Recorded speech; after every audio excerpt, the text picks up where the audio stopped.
vamos a platicar sobre su nuevo documental. Te convertiste de hecho en un documentalista comprometido. Hoy tenemos un gran personaje. Marta Anaya, la entrevista. Bienvenidos de nuevo a la entrevista y vamos con esta segunda parte con Carlos Almada. ¿Qué tal, embajador? ¿Cómo vas? Muy bien, mi querida Marta, con el gusto de saludarte. Seguimos aquí. Oye, hay una parte bien interesante del libro que escribes que tiene que ver con la actitud de otros diplomáticos. Bueno, me voy a centrar primero en lo malo, como dirían, con el embajador de Estados Unidos, con el papel que jugó. Tú, a la hora de estar escribiendo este libro, reviviendo de nuevo los acontecimientos, ¿qué pensaste de la actitud que tuvo Wilson en esa época? Que se excedió enormemente, eh, tenía instrucciones de su gobierno de presionar, había una preocupación no fundada suficientemente de parte de las autoridades del Departamento de Estado y del presidente Taft, pero él va mucho más allá. Él actúa en función de sus propios intereses personales, de sus aversiones, de sus prejuicios, y claramente se excede. Él busca imponer en México no solamente el derrocamiento del primer presidente democrático en muchísimos años, diría yo, por lo menos desde Juárez y desde Lerdo, sino que también quiere imponer al sucesor y quiere imponer a Félix Díaz, el ¿Por qué sobrino de crees don que Porfirio. detestaba a Madero? Él se lo dijo a doña Sara el 21 de febrero de 1913, porque no le hacía caso. Y doña Sara, que lo va a ver para pedirle que intervenga. Doña Sara es la esposa, ¿verdad?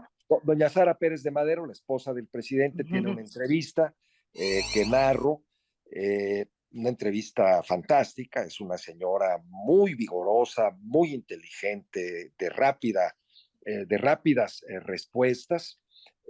Creo, por cierto, que en nuestra sociedad y en nuestra historia patriarcal nos olvidamos de las mujeres y recordamos a Sara Pérez de Madero como una viejita que rezaba en la colonia Roma. Eso ocurrió en sus años avanzados, pero ella fue una militante revolucionaria y fue una mujer de gran talento y perspicacia. Y le dice Wilson que la razón por la que su esposo está en problemas es porque no le hizo caso a él. Y ella le Esta responde. Esta entrevista se da cuando Francisco Madero todavía está detenido. Está preso antes del asesinato. Ella acude a buscar la intercesión del embajador norteamericano, sabiendo que tenía una gran influencia sobre el presidente, que era ya Victoriano Huerta. Para evitar que maten a Madero, ¿verdad? Para evitar que maten a Madero, por consejo, por cierto, del ministro de Chile. Le dice, la única forma es hablar con Wilson. Y Wilson se porta realmente muy duro. Le dice que los problemas de Madero se deben a que él no atendía sus recomendaciones. Doña Sara le dice, oiga, él es el presidente de México.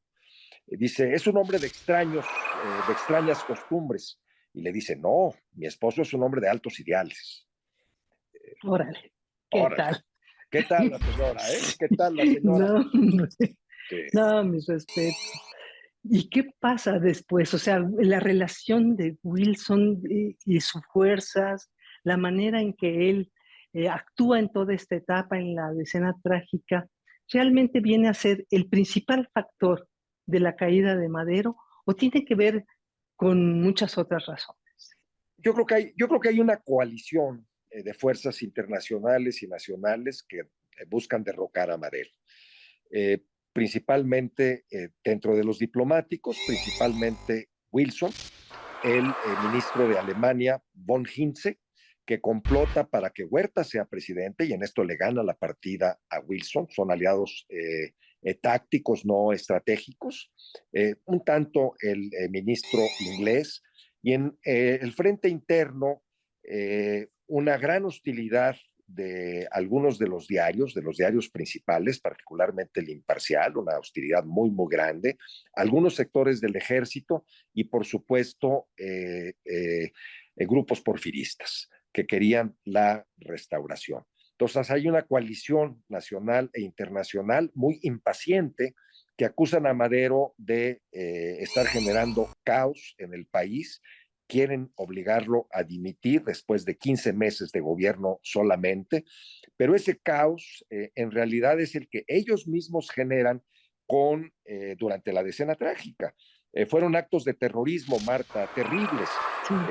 Bombardeaban a la población de manera inmisericordia desde la Ciudadela y las calles aledañas, y por otro lado, también Huerta enviaba en complicidad con Félix Díaz a soldados prácticamente inermes que iban a ser muertos con gran facilidad en las calles que tú y yo transitamos todos los días. Y lo hacía a propósito, precisamente, para crear esa imagen, ¿no? Lo hacían a propósito, lo hacían a propósito. Huerta aparece en la historia y en la imaginación popular como el villano, pero yo creo que no hemos todavía suficientemente calificado a Félix Díaz y a Manuel Mondragón con los bombardeos terribles a la población civil. El 90% de los muertos fueron civiles, eran 5,000 personas fallecieron, y era algo pues terrible, la guerra en la ciudad contra los habitantes de la ciudad.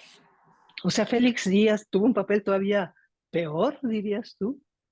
Pues yo pienso que sí, o por lo menos al parejo de Huerta. De Huerta, sí. Sí, yo pienso que sí. Wow. No era un hombre, Huerta no era un personaje menor, Huerta era un militante, perdón, era un militar experimentado, con prestigio en el ejército, un hombre que tenía problemas y su lado oscuro. Pero Félix Díaz, no, Félix Díaz era simplemente el sobrino de su tío, decía la sorna popular. No era un hombre brillante y no actuó en lo absoluto con decencia, y actuó con un enorme entreguismo al extranjero.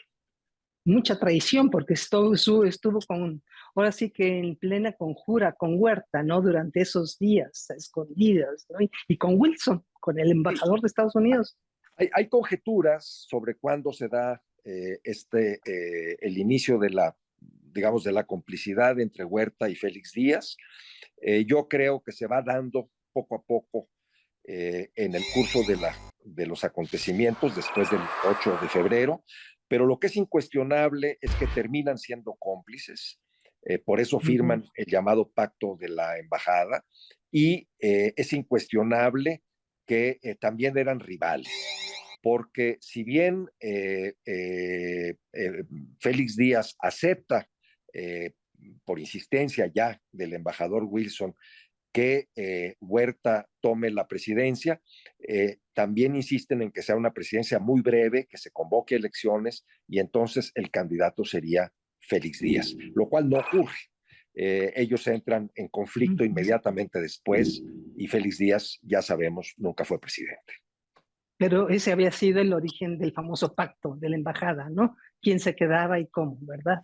Exacto, el pacto simplemente es un documento pseudo jurídico que en mi opinión es una confesión de parte plenamente contundente, en la que pactan primero quiénes van a integrar el gabinete de Victoriano Huerta, y segundo, que rápidamente habrá elecciones para que el candidato sea Félix Díaz. Lo que es asombroso, señala un historiador norteamericano, Ross, que hizo el estudio de este momento, es que el presidente todavía vivía, estaba preso en Palacio Nacional, no lo habían asesinado y ya se estaban repartiendo la presidencia 2 veces. Y además en la casa del embajador de Estados Unidos, ni más ni menos, como el gran manipulador y testigo, ¿no? Sí, que después le miente a su propio gobierno, porque se presenta como el conciliador entre las fuerzas para salvar a los extranjeros que decía él estaban en grave peligro por las turbas. No había extranjeros en peligro en el momento en el que se firma el pacto. Las hostilidades habían ya terminado. Ya. Ahora vamos a pasar a cómo logra salvarse la familia de Madero y el papel, ahí me gustaría entrar, que juegan otros diplomáticos, que es maravillosa, ¿no? La del Sí, representante de Chile y de Cuba, esencialmente, según lo que cuentas. sin A ver, duda. venga. Digamos que los otros dos que ayudan a los Madero y mucho son Manuel Márquez Sterling, ministro de Cuba, quien pone a disposición primero del presidente, antes de que lo asesinaran, y después de su familia, un barco, el crucero Cuba, que estaba en Veracruz. Incluso temeroso de que asesinaran a Madero antes de que esto ocurriera, cuando ya era evidente que los dados estaban jugados, él pasa una noche junto con Madero, Márquez Sterling, en Palacio Nacional, dormido ahí en unas sillas para evitar que lo asesinen. Márquez Sterling es el mediador entre el presidente Madero y Huerta para que el presidente entregue sus renuncias, él y el vicepresidente, a cambio de que respeten su vida y de su familia y les permitan salir al extranjero, cosa que sabido es que no fue respetado. Una vez que el presidente es asesinado con el vicepresidente el día 22, en los días siguientes, el ministro de Chile acude a una comida donde escucha decir que van a matar a todos los Madero y se va a ver a don Francisco Madero Hernández y le dice, saque a sus hijos del país y váyanse inmediatamente fuera. Y ambos, el chileno y el cubano, los acompañan hasta Veracruz, en donde abordan el crucero Cuba que va a la Habana, con peripecias pues que son rocambolescas, que son peripecias de película, ¿verdad? Porque se disfrazan de ferrocarrileros, van a matar a Ernesto Madero Farías, que era el secretario de Hacienda, tío del presidente, lo salva de casualidad un antiguo colaborador que va por él en un auto, lo mete de contrabando al barco. Es toda una película de acción. Yo tuve la fortuna de recoger algunos testimonios y algunos textos, pues que se conocían poco, Marta, y finalmente la familia empobrecida, muy adolorida, pues va a Nueva York y viven, por cierto, los primeros meses o años, por lo menos, de un seguro de vida que tenía Sara Pérez de Madero. Qué triste historia de la familia, al final de cuentas, ¿no? Terminaron pues muy mal, muy pobres, más bien Sí. pobres, ¿no? Sería la palabra, pero con mucha dignidad por lo que cuentas. Pues con mucha dignidad. El padre del presidente muere relativamente joven, parece que con decoro. Su esposa también. Finalmente, Sara Pérez de Madero logra regresar a México. Es una activista. Ella presiona muy fuertemente a las autoridades norteamericanas, mexicanas, para que busquen a los asesinos de Madero, cosa que logra. Finalmente el asesino material es detenido en Guatemala, huye para allá, se suicida. Es una historia también pues horripilante, y doña Sara poco a poco va asentándose, logra una pensión, logra el presidente Calles ya le da una casa, le da dinero para que compre una casa y vive muy pacíficamente el resto de sus días. Y también Carolina Villarreal, viuda de Gustavo Madero, vive pacíficamente, tranquilamente el resto de sus días. Es una historia que, bueno, poco se conoce. A mí la verdad me llamó muchísimo la atención. Pero aparte de eso, ¿qué dirías tú del papel que jugaron en general los diplomáticos latinoamericanos? Que ahí sí como que no los vi aparecer, No, más allá del de Chile y Cuba, ¿verdad? Sí, los diplomáticos latinoamericanos fueron neutrales, no se inmiscuyeron, con excepción de Chile y de Cuba. Eh, Solamente cuando ya muere, cuando ya asesinan a Madero, el brasileño interviene junto con otros diplomáticos para que le den exequias dignas, pero es el único lugar en el que aparecen, digamos. En un extremo están el embajador de Estados Unidos y el ministro alemán, y en el otro extremo están estos tres que menciono.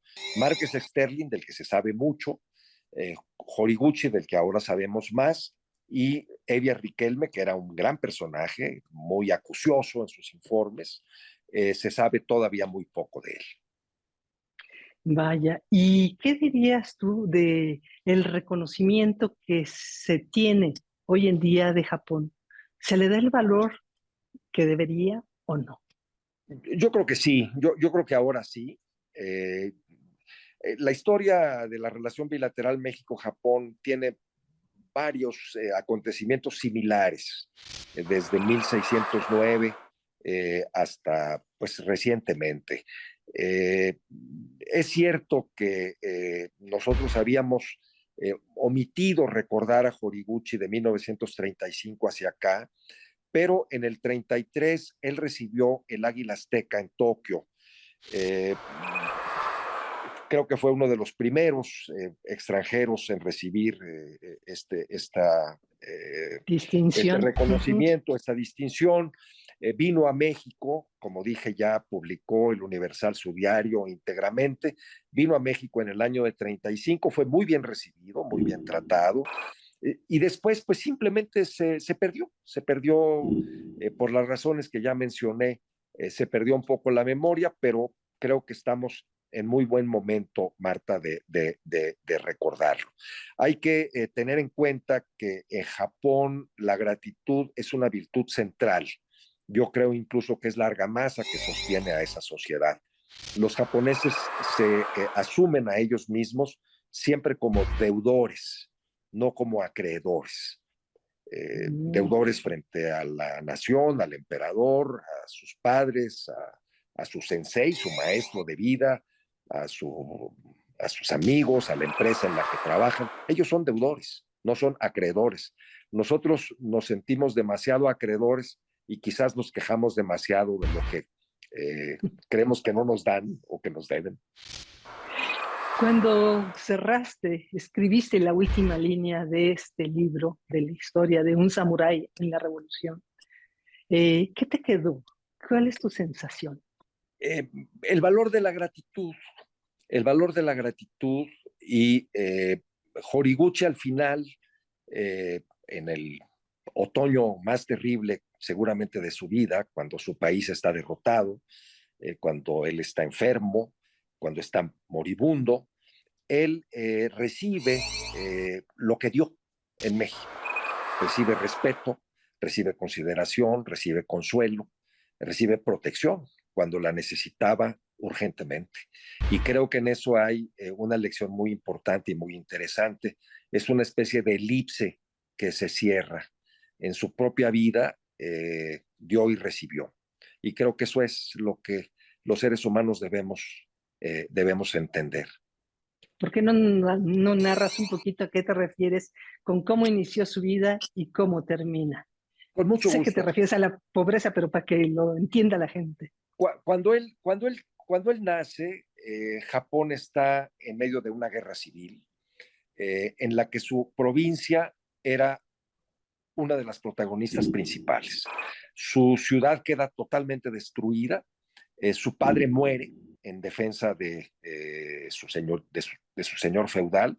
Su madre tiene que huir a la montaña con él, junto con las otras mujeres esposas de los samuráis de Nagaoka, y pasan unos años terribles de hambruna, de miseria, y finalmente por la vía de la educación poco a poco logra él insertarse en el Japón nuevo de aquella época y convertirse en un diplomático profesional.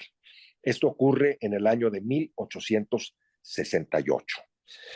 En 1945, cuando él ya se ha retirado, Su esposa, su segunda esposa ya había muerto también. Ya al finalizar la guerra, en marzo de La Segunda Guerra Mundial. 1945, la Segunda Guerra Mundial, Guerra del Pacífico, perdón, no era claro, la Guerra del Pacífico para los japoneses. Tokio es bombardeado en el mes de marzo. Es un bombardeo terrible, la ciudad prácticamente queda destruida y él y su familia tienen que buscar refugio, asilo en Nagaoka, su ciudad natal, y lo encuentran en la familia de su nuera, que eran campesinos, la hija, perdón, la esposa de su hijo Daigaku, que fue, por cierto, abro y cierro un paréntesis rápido, un gran personaje de la cultura japonesa, una especie de López Velarde o de Sabines japonés de ese tamaño. Y con esa familia, que no era muy rica, que tampoco era muy pobre, ahí se refugian en una aldea. Y en esa aldea o en esa finca puede vivir hasta que muere. Pero antes de morir, ve su ciudad nuevamente destruida, en esta ocasión por el bombardeo, los bombardeos pues, que ocurrían al final de la guerra en 1945. Yo no quiero idealizar nada ni sacar más conclusiones de las que es posible, pero los hechos están ahí. Él, cuando nace, prácticamente su ciudad es destruida. Cuando muere, su ciudad es destruida. Cuando nace, es protegido por su madre, y cuando muere, es protegido por su hijo, por su nuera, por sus consuegros, que lo alimentan, lo tratan bien, y estaban, pues, ciertamente en mejores condiciones que la gran mayoría de los japoneses. Las imágenes de la destrucción al final de cuentas, al inicio y al final de su vida, pero qué vida, ¿eh? Sí, sí. Una vida muy rica, llena de acontecimientos fascinantes, pero para ellos la gran aventura, cuando digo para ellos es para la familia Horiguchi, la gran aventura, la que más los marcó, fue la decena trágica en México. Oye, y una curiosidad, ahora sí que casi a título personal. Cuando tu esposa conoce toda esta historia, ¿qué te dice? Llora. Cuando lee el diario de Horiguchi, llora a lágrima tendida. Y cuando el diario, yo mismo estaba con la garganta cerrada cuando lo leí, y cuando su padre y sus familiares lo leen también, pues antes de que se conocieran todos los detalles, pues estaban, por supuesto, muy conmovidos. Y uno de los momentos más emocionantes de nuestra estancia en Japón es cuando Mara se encuentra con la nieta del diplomático e hija de este gran poeta al que me refería, y pues es un momento cinematográfico, digno de Pasternak, y no hay ninguna exageración en ello. Ocurrieron así las cosas, por un conjunto, Marta, de circunstancias, pues que se fueron dando simplemente. Así es esto.